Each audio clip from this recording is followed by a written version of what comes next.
Sirva intensamente. Meus irmãos, esse é um tempo que tem desafiado a nossa zona de conforto e nos tem colocado em ambientes onde nunca vivemos. Colocado nosso coração numa exposição muito real e conseguimos enxergar muitas facetas e muitos problemas em muitas áreas. E cuidar uns dos outros como igreja se tornou um imperativo e, além de ser uma ordem, é vital para que a Igreja de Cristo se mantenha unida. Mas essa mentalidade só vai ter aqueles que perceberam que não foram chamados por Cristo para nada senão para segui-lo. E seguir a Cristo é entender que nós não somos filhos mimados de Deus, mas temos um lugar, uma posição, uma responsabilidade. E isso é servir. Enquanto estamos aqui, servimos, porque Cristo, enquanto esteve aqui, serviu. Eu gostaria de abrir com você aqui em Filemão, de 1 a 3, trabalhando um pouco nessa ideia, para que você tenha no seu coração um desejo ardente de servir com intensidade. Em Filemão, de 1 a 3, versículos 1 a 3, a gente vai ler essa carta e fala o seguinte: Paulo, prisioneiro de Cristo Jesus, e o irmão Timóteo, ao amado Filemão, que é também nosso colaborador, a igreja que se reúne em sua casa, a irmã Áfia e a Arquipo, nosso companheiro de lutas. Que a graça e a paz de Deus, nosso Pai, e do Senhor Jesus Cristo estejam com vocês. Se você conhece um pouco desse contexto, dessa carta ou não, eu vou dizer aqui, simplificando, é uma carta que Paulo escreveu a Filemão, é o nome da carta. Carta a Filemão. Filemão era alguém que cooperava com o Evangelho de Cristo, foi convertido pelo ministério de Paulo e agora tinha uma grande situação, um problema. Paulo conheceu um dos escravos que fugiram da propriedade de Filemão. Esse escravo se converteu e se tornou um árduo servo e colaborador de Paulo. E Paulo então está enviando ele de volta porque ficou sabendo da situação. E a carta tem um pouquinho de enredo, tem um toque de drama, tem uma situação muito interessante que eu espero poder ter oportunidade. Mas a grande questão e o foco aqui é que Paulo está nessa introdução da carta e eu quero tirar daqui alguns elementos que falam sobre serviço. O primeiro deles é que a gente pode achar um prisioneiro. Paulo se considera um prisioneiro de Cristo.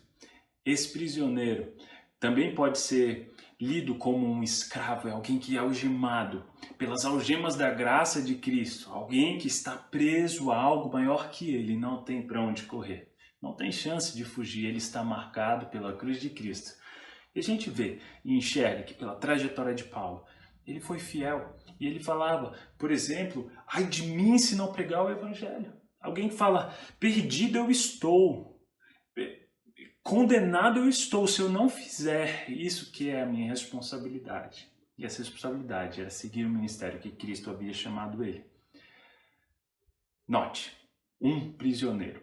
O próximo é um colaborador. Paulo continua se referindo e se refere ao amado Filemão, que é também nosso colaborador. A igreja que se reúne em sua casa. Esse colaborador, Filemão, é um colaborador na obra de Cristo.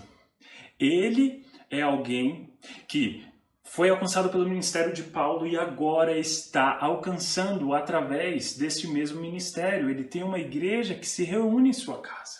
Ele abre as suas portas para receber um povo que se edifica e se constrói. Ele toma a atitude de ser um suporte para que o evangelho que Cristo deu a Paulo, e agora Paulo comissiona outros, ele continua essa obra. E ele é chamado de um colaborador. O próximo, a gente acha, é um companheiro. Então, depois de ver um prisioneiro, um colaborador, a gente pode ver um companheiro de quem luta por Cristo. Ele fala o seguinte, quando ele se refere a um companheiro, ele fala a Arquipo, nosso companheiro de lutas. Em outra epístola, em outra carta, Paulo cita Arquipo falando, lembre Arquipo que ele tome a sua vocação e siga fielmente aquilo que lhe foi entregado. E aqui Paulo ressalta o valor de Arquipo. para a obra que Paulo estava comprometido. Então a gente acha um prisioneiro de Cristo, a gente acha um colaborador de Cristo, a gente acha um companheiro de quem luta pela mesma obra de Cristo. Meus irmãos, como isso se relaciona a servir intensamente? A gente tem esses 3 exemplos. Eu quero te fazer algumas perguntas. Eu espero que você, no seu coração, aceite essas perguntas como um incentivo para que você floresça na sua vida cristã. A primeira é: pergunte-se, eu já entendi e aceitei o privilégio de ser um escravo de Cristo? Paulo é o exemplo de alguém que aceitou e viveu por aquilo que ele aceitou, que era um escravo de Cristo. Alguém que estava algemado à graça, que decidiu, sabendo que não tinha para onde ir, fazer a obra de Cristo. E como isso abençoou pessoas. Mas você já entendeu isso? Você já entendeu que a vida com Cristo é um caminho sem volta? E é tudo que você tem te foi dado por Cristo? A salvação, Ele morreu na cruz para que a sua vida fosse transformada, para que essa transformação fosse um efeito transformador na vida de outras pessoas, para que elas fossem transformadas. Esse processo tem que continuar. Será que esse processo existe na sua vida? Será que esse processo existiu e agora está parado? Será que esse processo quer recomeçar na sua vida? Pergunte-se, eu já entendi que não posso? Talvez a sua vida é cheia de sequências, de tentativas de fugir das algemas da graça. Mas hoje eu gostaria de te lembrar, não fuja. É um privilégio para a sua vida ser algemado por essa graça. A próxima pergunta é: onde eu posso colaborar com a obra de Cristo? Essa é a ideia de um colaborador. Onde você pode servir? Meu irmão, talvez você está em casa e passou esse ano inteiro, principalmente dentro da sua casa, se protegendo de toda essa pandemia. Mas talvez você, antes dessa pandemia, já era alguém que não colaborava. Alguém que fugia do coração de servo. Ou talvez essa pandemia revelou o quanto você ama estar longe de pessoas. E o serviço é um desafio na sua vida. Como deve ser para todos. Mas você foge desse desafio. Ou seja, não honra Cristo como deveria. E vem uma pergunta e um incentivo. Onde você pode servir? Será que a sua esposa consegue reconhecer um servo? Será que ao ouvir um pedido, você enxerga que você está tendo a oportunidade de glorificar o nome de Cristo através das suas responsabilidades dentro de casa? Será que você que foi tirado das programações de uma igreja local, agora está se vendo alguém que não sabe lidar com a vida comum, porque estava totalmente centralizado no que os outros diziam que você deveria fazer, mas você mesmo nunca quis ouvir o que Cristo tinha a dizer sobre você ser um bom marido, ou uma boa esposa, ou um bom filho, ou um bom pai? Meu irmão, ache oportunidades hoje, agora, dentro da sua casa. Certamente Deus vai ser muito glorificado quando você enxergar tudo à sua volta como oportunidade de ser um colaborador com a obra de Cristo na vida de outras pessoas, como Filemão foi designado. A última pergunta que eu faço é: de quem eu posso ser companheiro de luta? Meu irmão, não existe voo solo na vida cristã. A vida cristã é feita e projetada para ser conectada e entrelaçada pelo amor. A gente vê aqui que Paulo chama Arquipo de companheiro de lutas. Ou seja, quando Paulo precisou, quando a guerra era forte, quando a luta era grande, Arquipo estava lá para ajudá-lo. Ou em determinado momento muito importante, Arquipo se mostrou digno de confiança pela luta que Paulo tinha, que era a mesma luta de Cristo.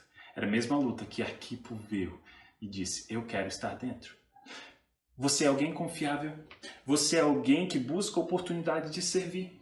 Ou você sempre busca a forma de estar na frente, de estar à mostra, mas na realidade você não trabalha para construir o caminho para que outras pessoas andem, mas você quer ser sempre aquele que pisa na frente, que sempre vai à frente das coisas, sem pensar que o importante é o que você faz para servir. O pé que você lava, como Jesus Cristo mostrou. Como Jesus Cristo disse, maior aquele que serve. Aquele que quer ser o líder, que seja o primeiro que serve.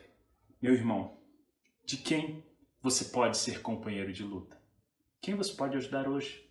Quem você pode contribuir? Será que você já foi para o pastor da sua igreja ou para alguém com algum ministério que você pode ajudar e perguntou: como eu posso ajudar aqui de casa?